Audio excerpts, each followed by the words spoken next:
around 9 a.m., I got a phone call from the Special Forces Association parachute team, of which I was a part of. We did demonstration jumps for Special Forces. And I was told that I was no longer a member of the team because of my speaking out against Israel. What in the treason is going on here? Have you taken a look at this guy's resume? He goes through it in some of the podcasts I've seen, but this guy literally was in the military for decades. He only just recently retired as a Green Beret. So he got every honor possible that you could get in the US military. And then because he came back from the Gaza Humanitarian Foundation and became a whistleblower on what a deranged, psychotic abuse of human rights it is, not to mention what a fucking scam it is, they've been coming after him. They've been smearing him. He just got fired against a foreign military. Yeah. So from the Special Forces Association parachute team, of which I've been a member as a Green Beret, I was, as of this morning, called.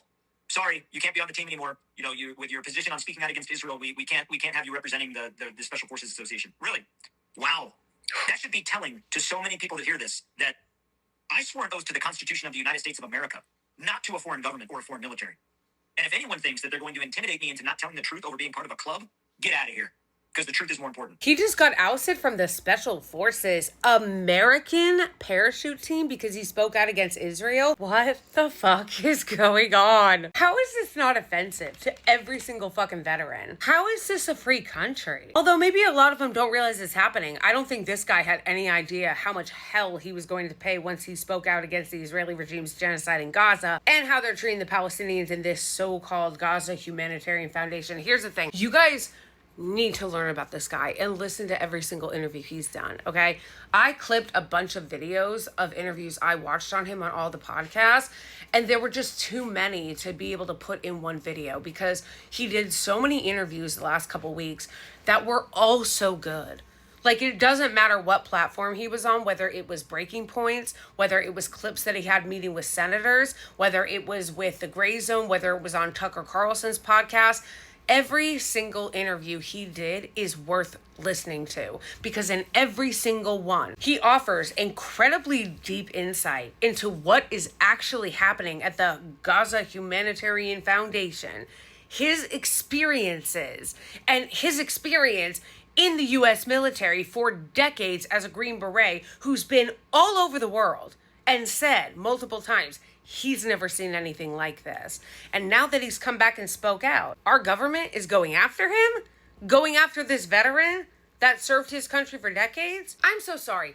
Why are we paying taxes to a government that's occupied by another government? Okay? The Israeli regime is not the fucking 51st state, okay? No one voted for them. Why are my taxes going there? Why is our government attacking our own veterans on their behalf? Why is our State Department firing officials because they weren't pro-Israel enough? A U.S. official in the State Department just got fired for straying too far from pro-Israel messaging. So anything that strays from ardent pro-Israeli messaging, even if it's in line with longstanding U.S. policy, will not be tolerated. You have pro-Israeli propaganda groups going out and finding random Americans who are pro-Palestine to get fired from their jobs. And Israeli government officials are praising Marco Rubio and the State Department for putting sanctions on The Hague.